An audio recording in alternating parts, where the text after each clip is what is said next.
A very good morning to all of you. Welcome to ICANN 2020 initiative. Here we discuss the Press Information Bureau. तो ये 7 अगस्त की news है जो discuss करते। तो let's start. Our first topic is national handloom day 2020। ये कब मनाया जाता है? तो 6th edition of national handloom day to be celebrated on 7th August. ये 7 अगस्त को बनाया जाता है, इसलिए नेशनल हैंडलूम डे न्यूज़ में था। तो पहली बार ये कब ऑर्गेनाइज हुआ था? ये 2015 में ऑर्गेनाइज हुआ था। और क्यों ये 7 अगस्त को ही होता है? तो उसका रीज़न ये है कि हमारा जो स्वदेशी मूवमेंट था वो ऑफिशियली प्रोक्लेम्ड हुआ था 7 अगस्त 1905 को कलकत्ता में। इस वजह से नेशनल हैंडलूम डे हमारा 7 अगस्त को सेलिब्रेट किया जाता है। तो ये न्यूज़ में था नेशनल हैंडलूम डे कब मनाया जाता है? 7 अगस्त को। व्हाट द नेक्स्ट टॉपिक है सी किसान रेल।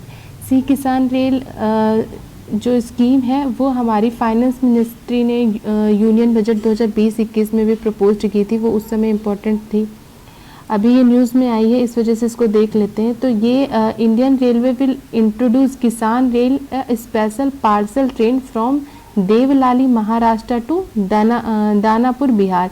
तो अभी क्या हुआ है कि इंडियन रेलवे ने इसको इंट्रोड्यूस किया कहाँ से कहाँ तक? महाराष्ट्र के देवलाली से बिहार के दानापुर तक। और it is pursuance of the announcement made by the finance ministry in union budget 2020-21. It is expected that the train will provide a seamless supply chain of perishable product. ये जो ट्रेन है वो पेरिसेबल आपके goods जो है product है उसको farmer तक पहुंचाएगी। तो इस वजह से ये काफ़ी हेल्पफुल रहेगी फार्मर्स के कंटेंट से। नेक्स्ट टॉपिक हमारा है पेंगोलिन। पेंगोलिन क्या है? Pangolin is only scaly member on the planet. तो ये जो है स्केली मेंबर है, अर्थ पे केवल एक यही है जो स्केली मेंबर है। और according to the site it is also the most illegal trade of vertebrated within the class mammal. Mammal में ये वर्टिब्रेट ट्रेड की बहुत ज़्यादा इलीगल पूचिंग होती है मंगोलियन की। और इसमें 8 स्पीसीज़ पूरे वर्ल्ड वाइड में पेंगोलिन की पाई जाती है।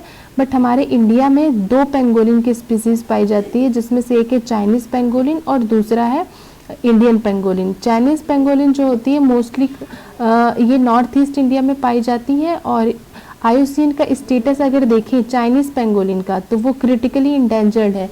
ये हमने उसमें आईयूसीएन लिस्ट वाले जो इन्वॉल्वमेंट के वीडियो उसमें भी डिस्कस किया था चाइनीज़ पेंगोलिन और इंडियन पेंगोलिन के बारे में। तो चाइनीज़ पेंगोलिन क्या है? क्रिटिकली इंडेंजर्ड है।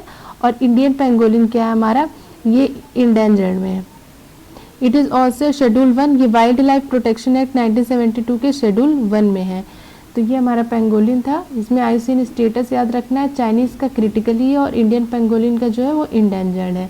नेक्स्ट टॉपिक है हमारा परिवार पहचान पत्र।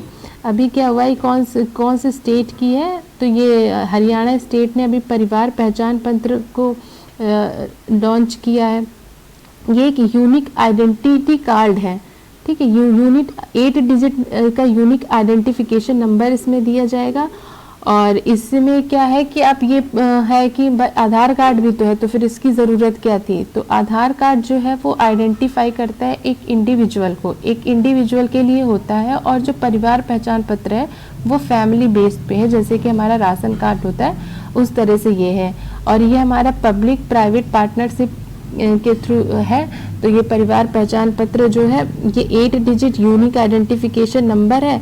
इसका मतलब क्या? For each family to enable smooth and automatic delivery of several citizen centric services.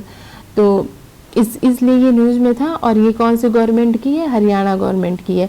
इसमें और क्या है कि इसमें अगर क्या क्या होगा परिवार पहचान पत्र में? Will have the name of the head of the family. Head of the family का नेम होगा beside the names, age, income, mobile number of each and every member of the family. उसमें ये सारी डिटेल्स होंगी। In case of an unmarried girl in the family her name will be struck off from the Parivar पहचान पत्र। अगर कोई किसी की भी अनमैरिड गर्ल है और उसका इसमें नाम है और फिर उसकी शादी हो जाती है तो फिर क्या होगा कि वो इस फैमिली से नाम जो है उसका स्टेक ऑफ हो जाएगा और it will be subsequently be added to the Parivar पहचान पत्र ऑफ हर हस्बैंड फैमिली। तो ये भी है इसमें। और फैमिली में इस सभी जितने भी फैमिली होंगे all are the mandatory to avail the benefit under the government scheme परिवार पहचान पत्र। नेक्स्ट है टॉपिक हमारा हायर एजुकेशन फाइनेंसिंग एजेंसी। ये क्या है? हेफा न्यूज़ में था ये। इसमें जवाहरलाल नेहरू को इसके थ्रू 455 करोड़ का जो है वो फंड मिला हुआ है बिल्डिंग एकेडमिक बिल्डिंग कंस्ट्रक्ट करने के लिए, हॉस्टल और उसके रिसर्च सेंटर के लिए, तो इसलिए ये न्यूज़ में था। तो हायर एजुकेशन फाइनेंसिंग एजेंसी कब प्रपोज हुई थी? ये 2017 में प्रपोज हुई थी और ये जॉइंट वेंचर है। जॉइंट वेंचर किसका है? मिनिस्ट्री ऑफ HRD, जो कि अभी चेंज हो गई है, मिनिस्ट्री ऑफ एजुकेशन हो गई है, तो इसे सही कर लेंगे। और ये कैनरा बैंक की दोनों का जॉइंट वेंचर है। ये रजिस्टर्स है आपकी कंपनी एक्ट 2013 के अंदर नॉन फॉर प्रॉफिट ऑर्गेनाइजेशन के तहत सेक्शन 8 जो है आप कंपनी एक्ट 2013 का, उसके तहत ये रजिस्टर है। और ये non deposit taking NBFC with RBI और RBI के NBFC में भी ये रजिस्टर। इसका विजन क्या है?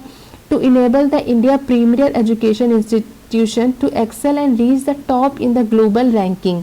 अपने जो इंडिया के एजुकेशन इंस्टीट्यूशन है उसको ग्लोबल रैंकिंग ग्लोबल लेवल पे उसको उस लेवल का बनाना है जिससे कि हमारी जो रैंकिंग है वो इम्प्रूव हो सके और हमारा R&D जो है वो बूस्ट हो सके। इस वजह से हेफा में क्या होता है? हेफा में फंड दिए जाते हैं, जितने भी हायर एजुकेशंस होते हैं, इंस्टीट्यूशन होते हैं, उनको फंड दिए जाते हैं। बट ये है कि फंड जो है वो आपको लोन के फॉर्म में दिए जाएंगे, इसमें ग्रांट नहीं दी जाएगी।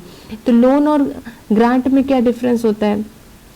लोन और ग्रांट में ये डिफरेंस होता है कि लोन जो होता है वो आपको पे बैक करना पड़ता है और ग्रांट में क्या होता है? ग्रांट पे बैक नहीं किया जाता। तो लोन इसमें रिलीज होगा, ना कि इसमें आपका ग्रांट। तो इसमें यह भी है कि इसकी एलिजिबिलिटी क्या होती है? All the centrally funded education institution in higher education, जैसे कि हायर एजुकेशन हो गया, स्कूल एजुकेशन हो गया और medical education sector are eligible to avail the loan through the HEFA, यानी कि हायर एजुकेशन फाइनेंसिंग एजेंसी। तो अब आप बता लेंगे कि ये कौन सी मिनिस्ट्री में आती है? मिनिस्ट्री ऑफ एजुकेशन और कैनरा बैंक का ये जॉइंट वेंचर है। अगर हेफा देख रहे हैं तो आप एक ये भी देख लीजिए, राइज 2022। ये क्या है?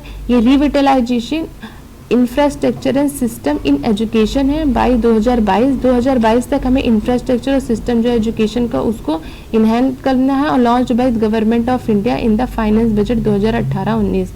ये 2018-19 के बजट में पेश की गई थी।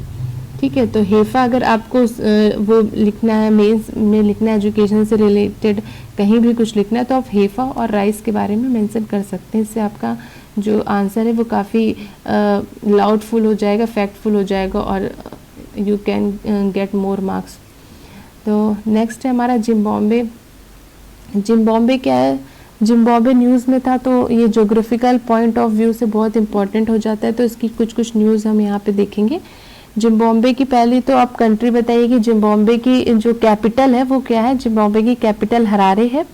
और अभी क्यों न्यूज़ में क्या? क्योंकि USA ने इस पे सेंसस इम्पोज्ड किए हैं जिम्बाब्वे के ऊपर, और ये अफ्रीका की एक लैंड लॉक्ड कंट्री है, ये पता होना चाहिए। और पूछ सकते हैं कि लैंड लॉक्ड है या नहीं, तो लैंड लॉक्ड है।